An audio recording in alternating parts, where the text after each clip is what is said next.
just kind of place yourself in the presence of Jesus, and I want you to do your best to just leave all the junk outside of here and just be in this place and in this moment. So just take a deep breath and just be present. I'm just asking you guys to be present.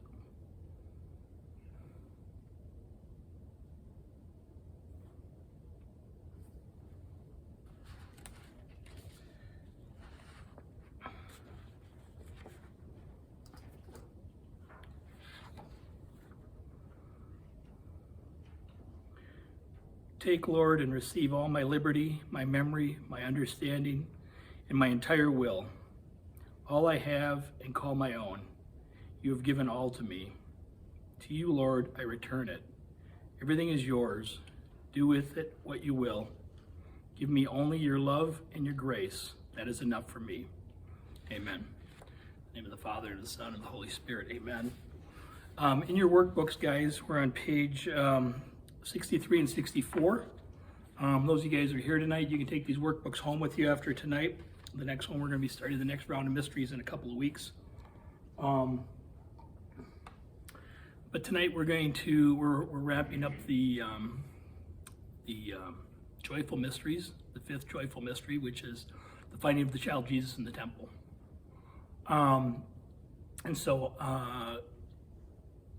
The saint that we're going to be talking about tonight is Saint Ignatius of Loyola. And this is a saint that some of you guys may have heard of before, some maybe not. I think as I talk about him, you're going to know some of the things that he did. You're going to be a little bit more familiar. That prayer might even sound a little bit familiar to you guys. It's a famous prayer of his from his spiritual exercises.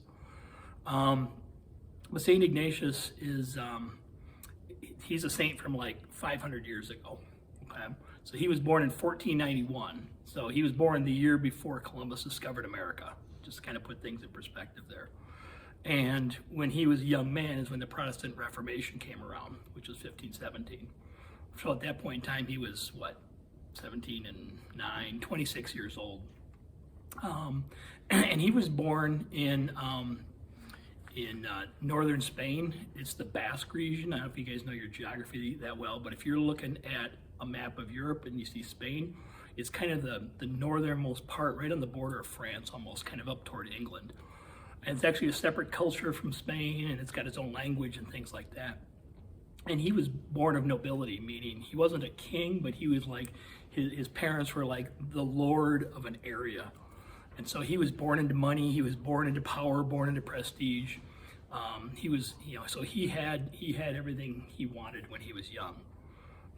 When he was 16, he started serving as a page for one of the higher ups, in one of the courts, as they called it. And so he had access to money and all types of things. But he was also he was a very worldly guy. Okay, some of the things he liked, he was addicted to gambling. Okay, he was a womanizer, so he really liked the ladies, and he was also very egotistical, so very self-centered. So think of someone you might know who is all about themselves, right? And they're boastful and they're really prideful. Pride was his big sin, and he also said it wasn't out of the question that sword play might be involved. So he would get upset about something and he'd pull out his sword, he'd start, with real swords, start dueling people. He was pretty, by the time he was like 18, he was in the army, and he was kind of a higher up, not like a general, but he was kind of middle echelon of the army. And, but when he was around town, he would like wear a cape and a breastplate and have a sword on him and stuff like this, basically like, here's who I am, right? He was all about this image, this self-image that he had. So when he was about 30 years old, Spain and France, because of their proximity to each other, or France's proximity to Spain, they were at war, and France was attacking their fortress, their castle at Pamplona, which again is in northern Spain, and the Spanish, they were vastly outnumbered, and they were like, we need to surrender. And Saint Ignatius was like, no way. No, he says, we need to fight for Spanish pride, all this kind of stuff. And a short time later, a cannonball comes over, ricochets off the wall, shatters his leg below the knee and on his right side, and then takes out part of his calf on his left side. And basically at that moment, everybody said, okay, we're done. Okay, because the only guy that really wants to be in this has now been taken out. And so the French, though, they were kind of so impressed with his bravery, they said, okay, you take him back and take care of him. And so they took him back to the castle where he was from in Loyola. And so at the battlefield, though, they tried to set his leg and they didn't set it right. So they got back to where he was from, and they said, yeah, we got to re-break this thing. And so this is 500 years ago. There wasn't any anesthetic. So they re-broke his leg with no anesthetic and reset it. And they did a bad job, and actually part of the bone was protruding below the knee. And so they were like, well, we could re-break it again, but he said, no, just saw it off. So they sawed off this piece of bone that was sticking out from his leg. I'm sorry to be graphic. I mean, I'm the guy that kind of passes out with that kind of stuff. But it didn't seem to really bug him. Right? I mean, it wasn't like he was like fainting because of the pain or anything like that. He was just kind of able to endure it. And who knows how much of it was his bravado. But so he was basically bedridden, while he convalesced. I mean, even now, if your leg was in that bad of shape, I had a buddy who hit a deer while riding a motorcycle and broke his leg in 33 places. He was out for a year, rehabbing. Okay, so this is the same type of deal that Ignatius was going through. So while he was there, and this is again, early 1500s, the printing press had been invented. They were rich, so they had some books. And he said, well, bring me some stuff to read. And he kind of liked to read these romance novels and these things about knights and chivalry and all this kind of stuff. And this was this kind of his little image of himself. This is what kind of built him up. And his sister, who was a devout Catholic, I mean, he was Catholic too, but she was a devout Catholic, said, yeah, we don't have any of that stuff here. We just have these couple of books, one on the life of Christ and one that was the lives of the saints. He's like, all right, I got to read something. I'm going crazy here. There's no TV, there's no internet, right? He just, is reading books.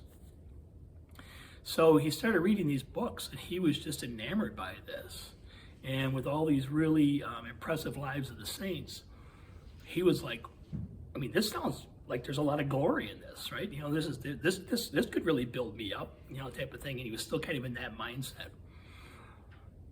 But as he read more and more, he kind of started to, especially about the life of Christ, he was starting to really kind of work on his heart. And so there was days that he would just spend doing nothing but reading over and over again these stories and this life of Christ and things like that. And he kind of said, I think this is for me. I think I want to make a pilgrimage to the Holy Land when I'm better. And he still kind of had this idea that, okay, I'm gonna do this as a layman, and I'm still gonna. There was this girl that he was kind of attracted to who was in one of the courts, and whenever he spent time thinking about that life, kind of being, with a woman and being married and all this kind of stuff, but still having the glory and the war and all that kind of stuff, he just had this restlessness and this lack of peace. But whenever he thought more about what he could do, as a devout Christian, he always had a peace about it. And so he kind of wrestled with this for a long time. And this actually became the basis of his spiritual exercises, which he developed. Because it wasn't just a life of prayer, it actually said that your emotions and your feelings and stuff like this plays into it, right? And it's part of this inner battle that we all have.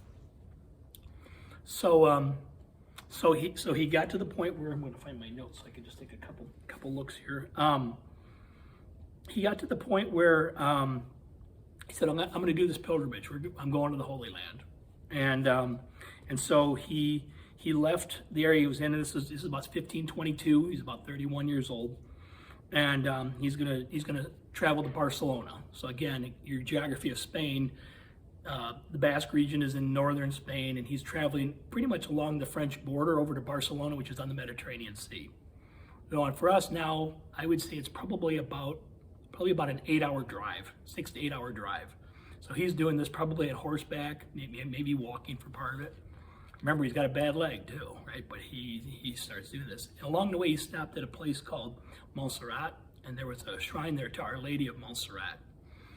And he stopped there and he spent some time there, and he in prayer he wound up doing like a full confession. Like he did a lifetime confession. He just reviewed his whole life, and he did that. And he in prayer that night, he spent a whole night vigil on his knees in prayer before the statue of Our Lady. And when he left there, he basically took his sword and his dagger, and he left it at the statue. And then he went out and he found a poor man, and he gave him all the clothes that he had. And he went out and he got basically some old kind of, burlap kind of thing, and he put that on. He said, "This is going to be the life I have now." I mean, his heart was just totally changed. And so he went a little bit further on, and I got to remember the name of the place. There was a place on the way to Barcelona called Manresa. And there was a hospice there that he started working at for a little bit, and he found this cave, and he says, I'm gonna spend a little bit of time here, and I'm gonna, maybe pray in this cave. Well, he wound up staying there for 10 months. He would work in the hospice, he would kind of work with the poor, work with the sick, but then he spent a lot of time in prayer in this cave. Okay, again, this is not like going cave in the mountains, right, with lights and stuff like that. He's in this cave by himself. It's cold, it's damp, and all that kind of stuff, and he spent 10 months praying. He'd be in there for 8-10 hours a day praying, and sometimes he'd sleep there too. And this was all part of his penance. At some point in there, he had this vision of God, and God basically, giving him a consolation that he was on the right path. Okay, so he heads, like I said, after that, then he heads over to Barcelona, and he took a boat over to Italy, and he ended up in Rome, where he met Pope Adrian VI. And basically said, I want to get permission to take a pilgrimage. And again, so this is the time where there's a lot of unrest, and the Muslims had taken over the Holy Land, and so the Holy Land, kind of like today, is not a terribly safe place. There's safe places in it, but it wasn't as secure of a place as it is now. But he got permission to go, and when he got down there, he connected with the Franciscans, and Franciscans, after a short time, said, "You need to go back," because he was in there trying to convert the Muslims, and that was a very dangerous thing to do, and they didn't want to kind of stir the pot and get things going, so they sent him back. And he wasn't going to go, but they, under penalty of disobedience, he did wind up going back. So he goes back, and he decides, he's about 33 years old by now, and he decides, okay, I'm going to become a priest, I'm going to do all this stuff. But he didn't know Latin, and he didn't know theology. So in 1524, he enrolled at the University of Alcalá, which is just east of Madrid. So again, Madrid's like right dead center in Spain. Okay, so this whole story so far, with the exception of he went to the Holy Land in Rome, is taking place kind of in the northeastern half of Spain. And he spent about 10 years there. And one of his things that kind of got him into trouble was his zeal. Okay, he was like, he had spent a lot of time in prayer, and so he had some visions and things like this, and he had been learning theology, but he just wanted to share the gospel with people. And during this time, the Spanish Inquisition was going on. And one of the things is that if you weren't a priest or a monk or something like that, and you were proclaiming the gospel, they would investigate you, and they threw him in jail a couple times, because it's like, you're not authorized to do this. But they, once they kind of investigated, they realized that everything he was teaching was true, and so he would get out. And then in 1534, at the age of 43, he gets his bachelor's, right? He's got a degree, in theology. He knows Latin and things like that.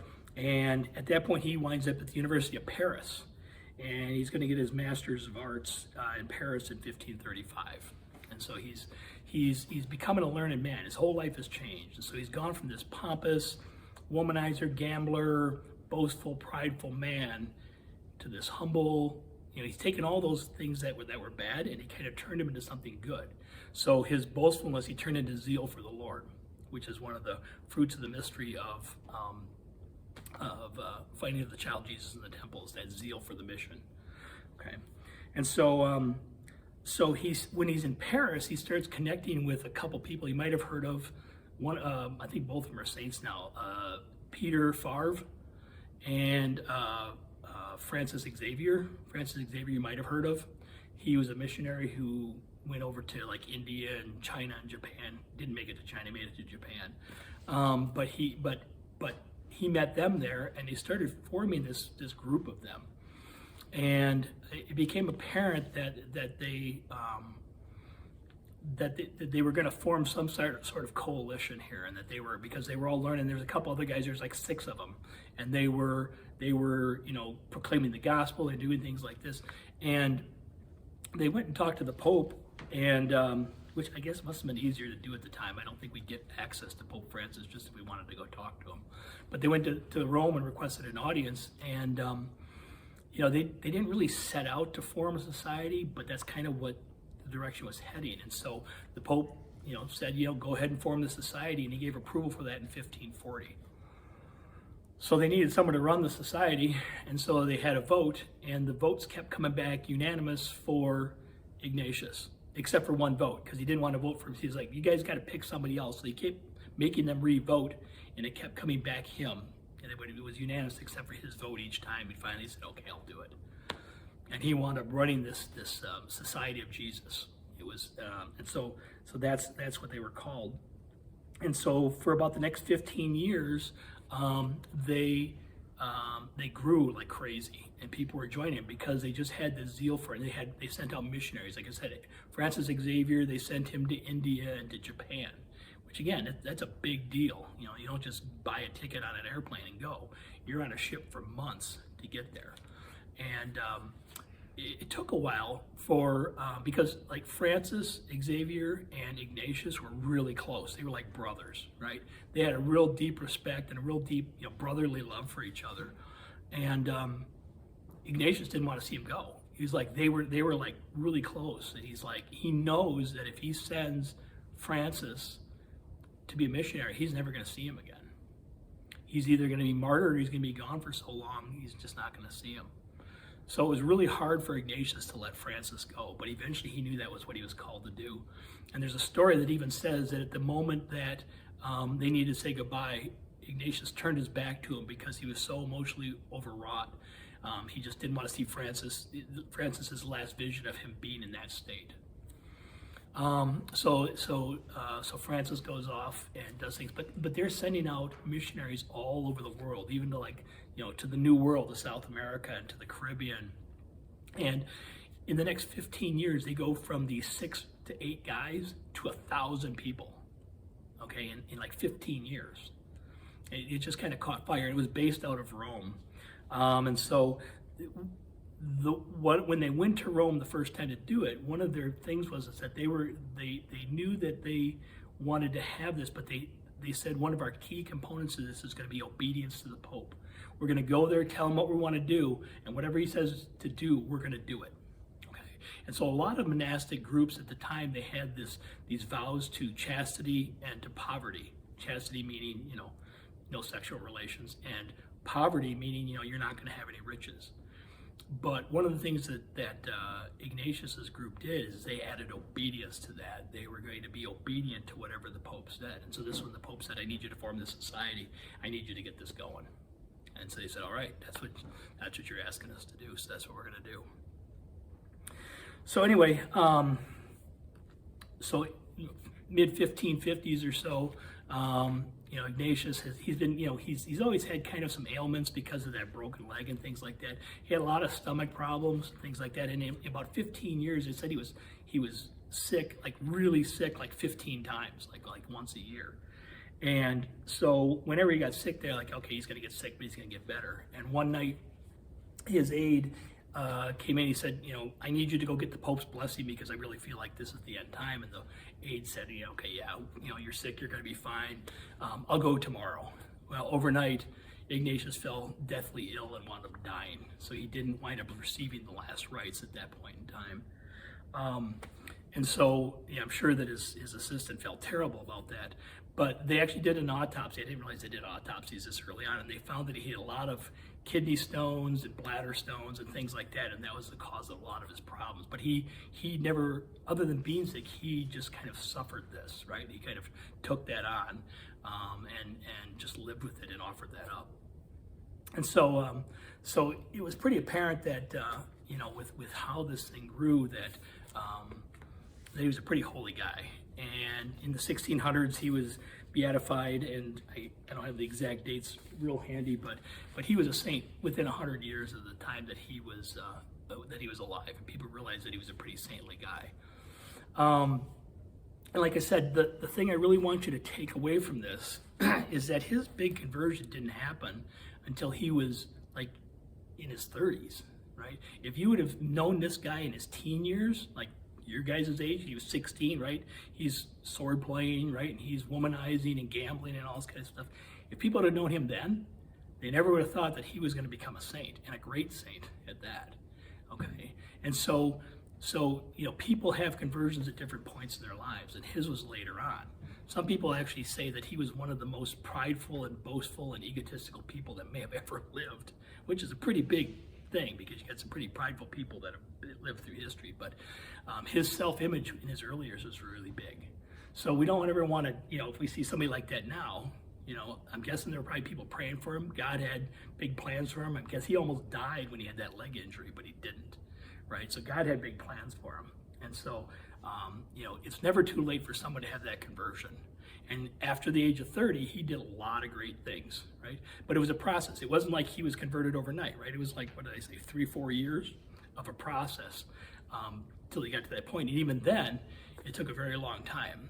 And he always wanted to get back to the Holy Land, but because of the political situation down there, there was never an opportunity to do that, because it was just too unsettled down there. So this idea that, I want to get the exact wording here of the fruit of the mystery, is the joy of finding Jesus in your life. You could see how he really experienced that as he was going through his convalescence, and he found peace with what his mission was to be, and also piety and zeal for God. He had a real zeal. He wanted to share this message, and it showed. And one of the charisms of the Society of Jesus, also known now as the Jesuits, is education. And he never thought that that's what it was going to be, but they went out and they started a lot of colleges and things like that. In fact, Marquette University in Milwaukee is a Jesuit university. Okay, so that was one of the big things that they did is education. And you could see that when you look at his life, right? Because he went back to school, and he was in his 30s and 40s when he was still going through his education. Do you guys have any questions?